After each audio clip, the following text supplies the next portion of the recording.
Fellow Singaporeans, we've just marked the end of Ramadan, and I want to wish all our Muslim friends Selamat Hari Raya. I remember when I was still in school, we had a Malay neighbor. Every year, Makcik would come over with a delectable tray of kueh-kueh for us. My mother would reciprocate during the Lunar New Year. Whenever they met, they would chat with a quaint mixture of Malay and Hokkien, all of course done in perfect Singlish. And looking back, I never thought of them as Malays and ourselves as Chinese. We were just neighbors. And it wasn't until I entered politics that my sense of the racial divide started to heighten. Lee Kuan Yew told us in no uncertain terms that Singapore was not ready for a non-Chinese prime minister. This was a strange observation, given that the late David Marshall was elected our first prime minister by a Chinese majority. In the 1950s and 60s, the popular Lim Chin Siong, much more Chinese than Mr. Lee could ever claim to be, had the support of leaders like Said Zahari, the Puducherry brothers, Jamit Singh and others, all of whom were non-Chinese. Fast forward to the present. Our Malay and Indian candidates now have to obtain a piece of paper, a minority certificate, to certify that they are who they say they are before they can stand for elections. Ostensibly, this was because Mr. Lee figured that Chinese Singaporeans would not vote for non-Chinese candidates. Is this true? J.B. Jeyaretnam was voted into Parliament in 1981, by a majority of Chinese, of course. And quite inexplicably, Mr. Lee now warns us that Singaporeans base their politics on race, and because of this, we cannot have freedom of speech. He must really think that we're all Dalits. Apart from the minority certificate matter, there is the immigration policy. Our Malay friends point out that the percentage of Malays in Singapore have gone down, and Malay Singaporeans are very unhappy about this trend. I can assure Mr. Lee that this problem will not go away just because he bans public discussion of the subject. On the contrary, it will get worse. But is all this talk about race-based politics necessary? Those of you who are old enough will remember the heady days of Malaysia Cup football in the 1970s. The Kallang Stadium was filled beyond capacity when our Lions played their counterparts from Malaysia. We roared and rooted for our boys till we were hoarse.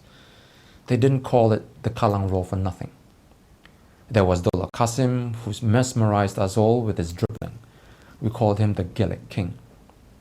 Then there was the Camel Rajagopalan, who was our banana corner kick specialist. And who can forget Mat Noor, whom the ladies swooned over. The fans didn't see them as Indian or Malay players.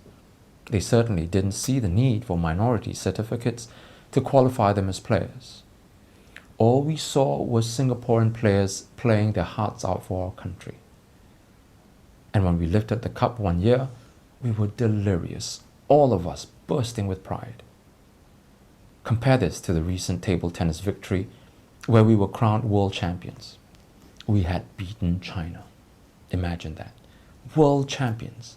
And it wasn't victory over some unknown country. We overcame China. And yet the news was greeted with hardly a whimper, even though the players were Chinese Singaporeans. Why?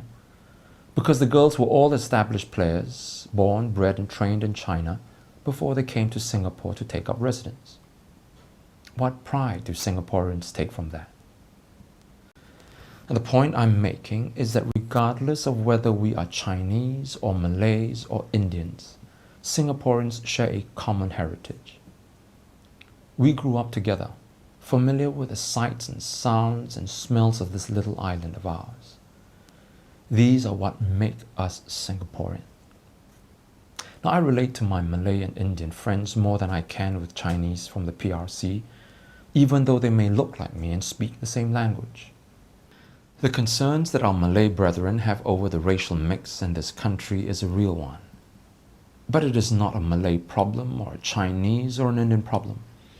It is a Singaporean problem, and we must not speak up as Malays or Chinese or Indians. We must speak up as sons and daughters of this island, as Singaporeans. I was born a Singaporean. I grew up here.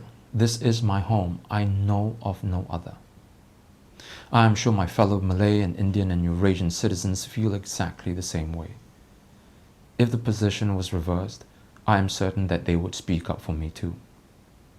And now we have the PAP's policy of bringing in foreigners by the millions, upsetting the racial mix of our people and threatening to tear asunder the very fabric of our society. Our Malay brethren see this trend, and if no one speaks up, we only reinforce their suspicion that no one cares about them, and all we want is to increase our racial dominance. This cannot be right. But it's more than that. The immigration policy is also wreaking economic havoc. The lower and middle income groups are seeing their wages suppressed as the PAP floods our workforce with cheap foreign labor. But let me sound a word of caution. Let's be careful, lest we demonize foreign workers in Singapore. We must not do that. They are hardworking, decent folks who want to earn a living just like you and me. We cannot take our frustration out on them and become xenophobic. It is the PAP that is using them to exploit us. Our anger should be directed at the government, not the foreign workers. But even our students are affected. The government has been giving out scholarships to international students at the expense of local ones. One of the reasons is because in order to obtain a higher international ranking, universities must show a significant proportion of foreign students. But while other universities have students wanting to get in and are willing to pay the fees, Singapore gives out scholarships to foreign students to attract them here. This is yet another example of how the PAP tries to buy prestige, often at the expense of Singaporeans. The government wants to raise our population to 6.5 million. Let us stop this madness. Let the PAP not continue to divide us and discriminate against us to serve its own interests. We must not let its ill-considered immigration policy ruin our country. Let us speak up, and speak up before it's too late. Let us speak up with a diversity of views, and out of this diversity, emerge with one voice. The voice of a people who want Singapore to remain Singaporean. We have a rally on Saturday, 25th September at Hong Lim Park, starting at 5 p.m. We will have more to say on this and other issues. Come and join us then.